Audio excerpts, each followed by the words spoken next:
everyone. This is the 7th video, I believe, according to my notes, and it's about walking into the woods and walking to your stand in the woods.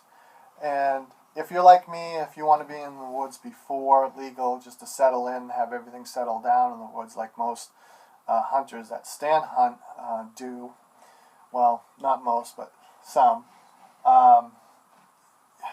you want to think about not getting lost. It's obviously dark out. You don't want to shine your flashlight all over the place. You know, that does scare animals. You want to think about how do you approach this stand.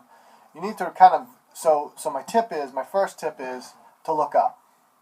This seems a little odd, but the only thing you really have when things are pitch dark, the only thing you have without any lights is the trees above you.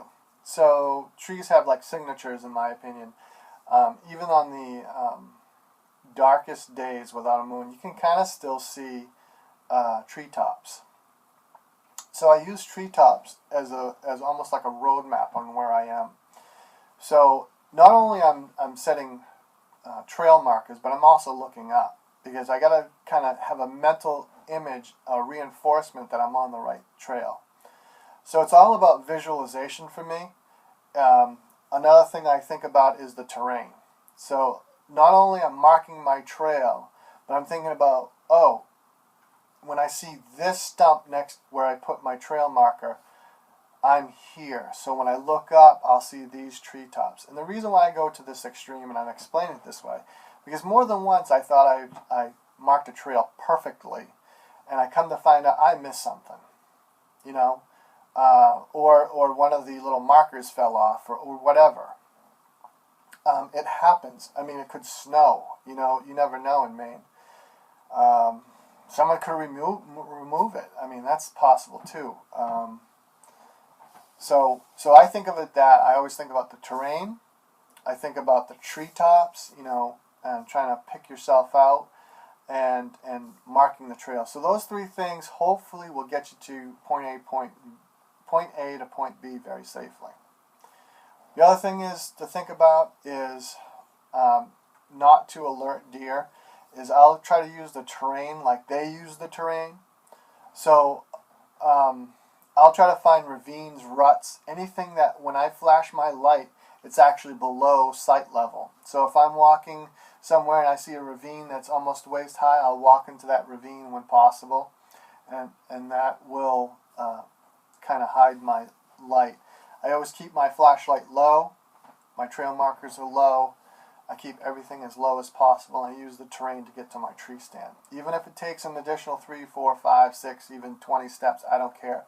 As long as I'm not silhouetting myself, showing other hunters where I'm hunting, things of that nature. And I think that goes a long way in my success, is not calling out where I am.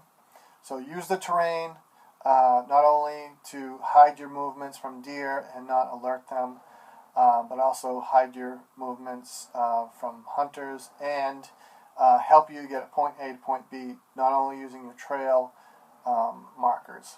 The other thing is looking up as you walk out of the woods, as you're tagging your trees to try to get into the woods for hunting season. Always think about, you know, where am I, what type of trees there are.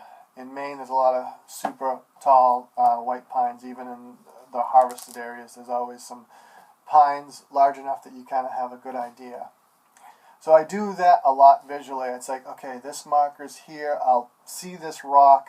There's no doubt about it. It's right next to my marker. Look up. What do I see? Do I see any trees? Do I see trees to my right or my left? And I'll always try to visualize it. It takes a few seconds. I'm fairly good at that. It might not work for all people. I just have that certain gift. It's more of a dire need, because I don't want to get lost in the woods in the night. But that's pretty much it. And another thing to think about, I hunt very close to their traditional bedding areas. I mean, very close. And I don't want to alarm deer at all. More than once I've actually walked into the woods and they moved their bedding area a little bit, and I walked right through their bedding area, and just snorts and eruptions of deer running all over the place in pitch dark. you want to be, and that was from me being a little sloppy. I'm sure I've walked by deer before too, but that's just something to think about and something to plan for. You want to be you want to approach the stand in a safe, ethical manner, but you don't want to alarm deer and so forth. So you got to think about those things, and hopefully you'll be successful.